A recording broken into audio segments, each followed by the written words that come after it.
What's up, my dudes? Wieste here and stay. Yeah, this was Stranger Things 4 inspired. Oh, my dude. So, hey, dudes, I got a new update for my Samsung Galaxy S22 Ultra. This time it is the AVF5 with the security patch level of the 1st of July, and today it is the 5th of July. I just got this for several days, so Samsung doing a really great job in pushing updates. Sometimes even better than Google, but I think we need to celebrate because it's not only the 1st July update for the S22 series, it is also the 10th stable update since the whole S22 series has been released, guys. Starting from the 10th of February with the AVA7, now to the AVF5. This is the information from Sam Mobile. This one here is the 10th update that we get on our phones. The build date is apparently the 15th of June, yeah, but we are getting it now. So what is so interesting about this update, and I do really love Samsung changelogs. Every time I do click, you have to just get more information. What do we see here? AVF1, which is actually the previous one. So Samsung are so good and are so fast in updating their phones that even don't have time to write proper changelogs. And apparently this update will improve the overall stability of the functions, which is everything I want to see in an update. Besides, of course, the security, right? And there are some other things like device stability and new enhanced features, but who cares? Why should we get a proper changelog? Yeah, it's better for us YouTubers to try to find those things out because we need to make videos, so Samsung thumbs up for not making great changelogs. Yeah, then we have to find out all these things for you. The interesting thing, though, is the size. It's only 391 megabytes, which I would say is not so much. So what I'm gonna do right now, I'm going to download it, install it on my phone. We're gonna see the One UI launcher. We're gonna see how the phone behaves. We're gonna see some of the animations, you know, because Samsung, yes, kill me for that, but Samsung have probably one of the best animations. Scrolling down, getting this blur, opening and closing applications, you know, this popping out. This is really crazy. That's all my stuff. This is what I want to see in a launcher, and I've been using so many launchers like the Nova, like the Launcher, like Niagara, and etc. But this here, right, kill me for that. This here is probably what I want to see best in a phone. So animations, up closing, up opening, the favorite out there, camera opening and closing. Maybe also I'll throw some benchmarks, right? So that everybody can laugh how low my phone can score, because I don't really care, and I know this is not really 100% the truth. So update, download it, right? Now it's the ideal time for you to just hit that subscribe button, guys. I'm gonna install the ROM right now, and we're going to be back together in 3, 2, 1. Let's do this. We're back, and this is the first boot after the update has been installed. As you can see, the phone is still starting. What I'm gonna do before starting my test, I'm gonna run the Good Guardians to try to optimize all the applications. See here, guys, every time you do update your phone, there's gonna be a message saying finishing system update, and I do recommend for you to wait, right? So after this finishing system update is finished, what I do recommend is, guys, go and open your Good Guardians. I did so many videos on Good Guardians. You're going to be able to find them there. Check them, right? So let's finish these optimizations, and remember, every time I do update my phone, I need to first wait for the system update to be fully installed, then start Galaxy App Booster from the Galaxy Good Guardians and optimize my applications.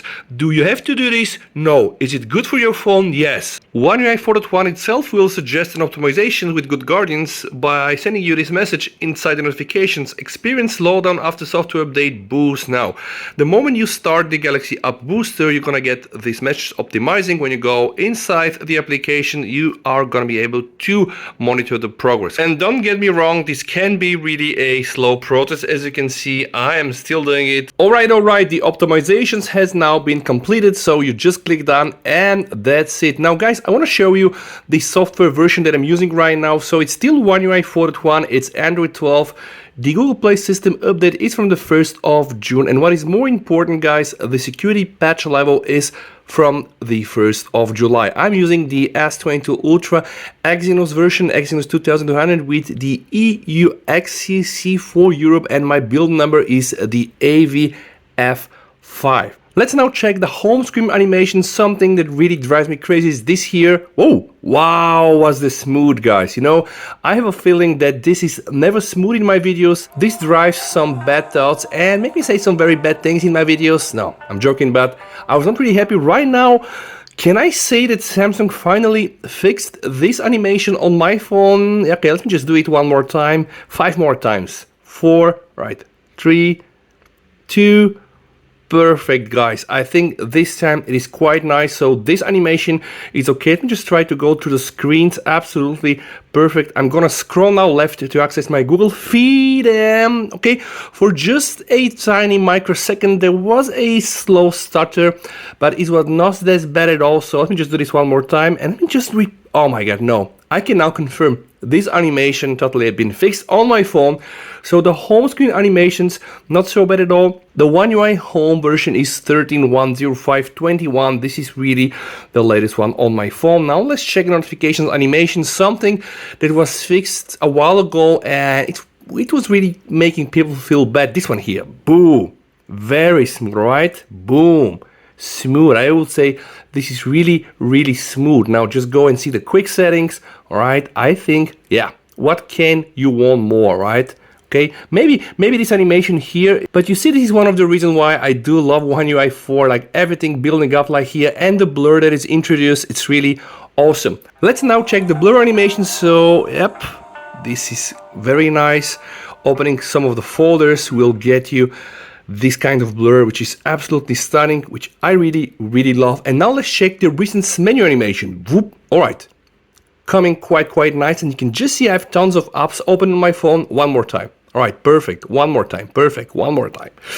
Yeah, this is really what one will expect to get from a flagship phone. And I'm just going back to the home animation just to confirm that this time I think they did it correctly. Now let's just open the app drawer. All right, cool. One more time.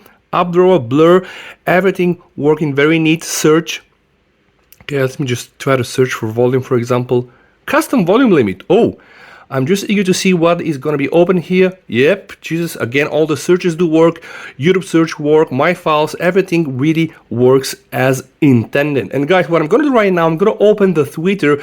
And we know that's not a problem with Samsung. Twitter scrolling used to be very bad. Oh my God. Yep, I think this time working a bit better. I, by the way, had to implement some of the tricks inside my settings to cut some of the live things there. I even don't remember what I did, but I can tell you right now with this hack, by the way, and also with the latest ROM, it works quite nice. So now let's open the Chrome and let's just see some Chrome scrolling. So let me open CNN, which is, yeah, it's actually a very busy page. Not that I go there anyway, but it's a very big and very busy page, and it will illustrate the Chrome scrolling with the AVF5. Whoop, I think just quite nice, guys, not a problem at all.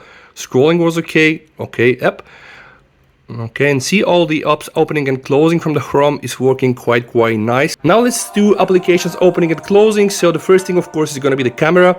Opening, closing, opening, closing. I think that Samsung are using a trick here. They kind of delayed this animation to try to avoid the locks, which is actually not that bad. And if I take a photo, close it, right, open it, take a photo, close it, open it, switch to the front camera, right, take a photo, switch to the back camera, close it.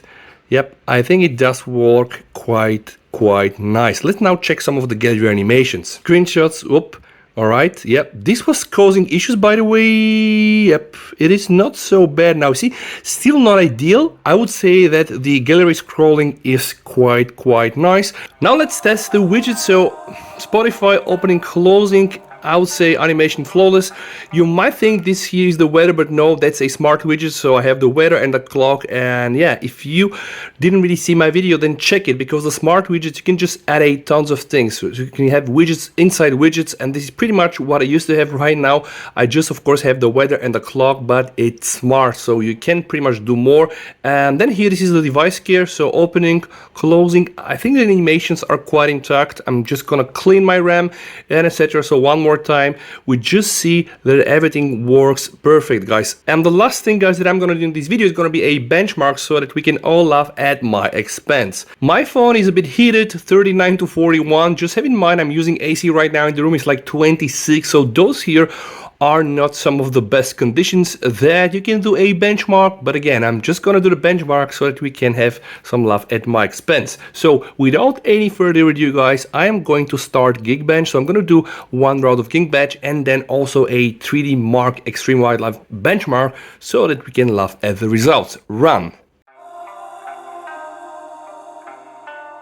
Updating the results, we are almost there. Okay, same story, guys. Every time if I update my phone, I optimize it, I start testing it, I do the benchmark, and the single core score somehow, yeah, gets these very low results. Else, if I just go and show you guys my history, there are times when the phone is okay and cool down, etc. I can get above 1100, even 1120, and etc. And I know I'm usually getting the story that I have a bad bin, etc. Honestly, I don't really care that much. I don't think this pretty much matters because I don't have any performance impact whatsoever. And I do believe that not all of the people using benchmarks out there are actually honest when they are doing benchmarks. And at least I'm trying to be, right? So you can just see I'm not manipulating anything. They are synthetic benchmarks, and yes, they do a fine job testing phones, allowing you to compare, etc. You just have always to have one inside your mind about the benchmarks, not trust them 100% because the real life usage is not really what they test, okay? So without any further ado, guys, let's just speed up and see how much we're gonna get into the wildlife extreme test. Okay, 1594, and my score is better than 11% of scores for the very same phone. Okay, yeah, we can see I'm really here hitting the low targets, right? 40 Celsius to 41, and the frame rate 5 FPS to 13 FPS. So I would say that probably Samsung did something to optimize the way they use the resources, the SoC, etc. And probably the phone right now will give you better sustained performance. Now I will need to do more testing to be able to say this, but initially when the S22 Ultra was released, we were doing high scores in benchmarks. I think at the expense of battery life and etc. and stability, and then I think Samsung kind of tweaked that one, which is not that bad at all. Right now, guys, if I go inside my battery settings and show you more battery settings, you're gonna see that I'm using the optimized processing speed, so I'm not using high or even maximum, you know, to get a bit more on this benchmark so that I can brag on YouTube. No, this is the reality, and I'm showing you here the battery life. I need a few more days to test this. Honestly, I am not so happy with the S22 Ultra battery lives, and I'm also not disappointed given the fact that it does have a massive battery life but a very big and very bright screen. I think this was kind of expected, so we can get 4 hours screen on time, but sometimes 4 hours is not really enough, so it is what it is, guys. I really hope that you like reviews like this. If that's the case, again, subscribe to that channel, guys. Please, you and your family stay safe until we meet in one of my next videos. And with that said, VST over and bye. If you're patient and soon, it can all be worth it. All the searching, pain is never really permanent, but damn it hurts, man. I could feel all of the turbulence and it's concerning. I've been searching for a purpose, I hope it's worth it. This society is really trying me. Ain't no hide and seek, I hide to be far from anxiety. I need my space, I need my pride.